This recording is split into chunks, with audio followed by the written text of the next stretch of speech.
வணக்கம் நண்பர்களே. தர்மத்தின் பால் நிற்பதே சரியானதாகும். மகாபாரதத்தில் கர்ணன் கிருஷ்ணரை கேட்டான், என் தாயார் நான் பிறந்த நேரத்தில் என்னை ஆற்றில் விட்டுவிட்டார். முறை தவறி பிறந்த குழந்தை என்றார்கள்.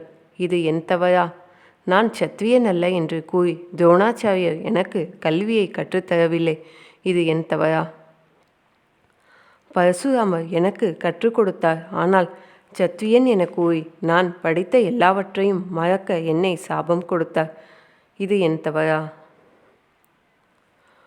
ஒரு பசு தற்செயலாக என் அம்பு மூலம் தாக்கப்பட்டது. அதன் உரிமையாளர் என்னுடைய தவறுக்காக என்னை சபித்தார். திரௌபதியின் சுயம்பரத்திலே நான் தேரோட்டியின் மகன் என்பதற்காக நான் அவமானப்படுத்தப்பட்டேன். குந்தி கூட இறுதியாக தன் மற்ற மகன்களை காப்பாற்ற மட்டுமே என்னை தேடி வந்தார். இப்படி சுற்றி இருப்பவர்கள் அனைவராலும் வஞ்சிக்கப்பட்ட போது துரியோதனனின் அன்பு மூலமாகவே எனக்கு எல்லாம் கிடைத்தது. ஆகையால் அவன் பக்கம் நான் நிற்பது எப்படி தவறாகும் என கேட்டான். அதற்கு கிருஷ்ணன் பதிலாக, கர்ணா, நீயாவது பரவாயில்லை. ஆனால் நான் ஒரு சிறையில் பிறந்தேன். என் பிறப்புக்கு முன்பே மரணம் காத்திருந்தது. நான் பிறந்த இரவு அன்றே என் பெற்றோரிடமிருந்து நான் பிரிக்கப்பட்டேன். நீ சிறுவயதிலிருந்து வாள், ரதங்கள், குதிரைகள், வில், அம்புகள் ஆகியவற்றின் இரைச்சலை நீங்கள் கேள்விப்பட்டிருப்பாய். ஆனால் நானோ மாடுகோட்டில் சாணம், வைக்கோல் இவைகளுக்கிடையே வளர்ந்தேன். நடக்க ஆரம்பிக்கும் முன்னே என்னை கொல்ல பல முயற்சிகள் நடந்தன. நல்ல கல்வி இல்லை, இராணுவ பயிற்சி இல்லை. ஆனால் எல்லோரும் நான் தான் நடக்கும் பிரச்சனைகளுக்கெல்லாம் காரணம் என்கிறார்கள். நீங்கள் ஆசிரியர்களால் மதிக்கப்படுகிற போது நான் எந்த கல்வியையும் பெறவில்லை. நான் 16 வயதில் ரிஷி சாந்தீபனியின் குருகுலத்தில் சேர்ந்தேன். நீங்கள் விரும்பிய ஒரு பெண்ணை திருமணம் செய்து கொண்டீர்கள். ஆனால் நான் விரும்பிய பெண்ணை திருமணம் செய்யாமல் என்னை நேசித்த பெண்களை, மேலும் கொடியவர்களிடமிருந்து நான் காப்பாற்றிய பெண்களை திருமணம் செய்து கொண்டேன்.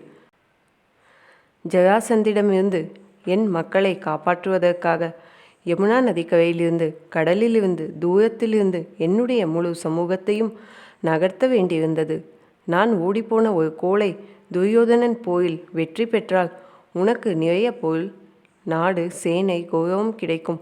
ஆனால் பஞ்ச பாண்டவருடன் சேர்ந்து யுத்தம் செய்தால் எனக்கு என்ன கிடைக்கும்? கண்ணன்தான் இந்த போருக்கு காரணம் என்ற குற்றச்சாட்டு மட்டுமே மிஞ்சும். கர்ணா, ஒன்றை நினைவில் கொள். ஒவ்வொருவருக்கும் வாழ்க்கையில் சவால்கள் உள்ளன. வாழ்க்கை எப்போதுமே இலகுவாகவும் எளிதாகவும் இருப்பதில்லை. ஆனால் மனசாட்சிப்படி தர்மத்தின் பால் நிற்பதே சரியானதாகும். எத்தனை முறை நாம் ஏமாற்றப்பட்டோம், எத்தனை முறை நாம் அவமானப்படுத்தப்பட்டோம், எத்தனை முறை வீழ்ச்சி அடைகிறோம் என்பது முக்கியமானதல்ல. அந்த நேரத்தில் நாம் எப்படி மீண்டு எழுந்தோம் என்பதே முக்கியமானது. நம் வாழ்க்கையில் நடக்கும் தவறுகள் நம்மை தவறான பாதையில் போவதற்காக உரிமையை கொடுக்கவில்லை. எப்போதும் நினைவில் கொள், வாழ்க்கை என்பது ஒரு பாதை. சில நேரங்களில் கரடுமுரடாக இருக்கலாம். அதை கடப்பது நம் காலணிகளால் அல்ல, நாம் எடுத்து வைக்கும் அடிகள் மூலமே. படித்ததில் மிகவும் பிடித்தது. இந்த வீடியோ பிடித்திருந்தால் லைக் பண்ணுங்கள், ஷேர் பண்ணுங்கள், சப்ஸ்கிரைப் பண்ணுங்கள். தேங்க்ஸ் ஃபார் வாட்சிங்.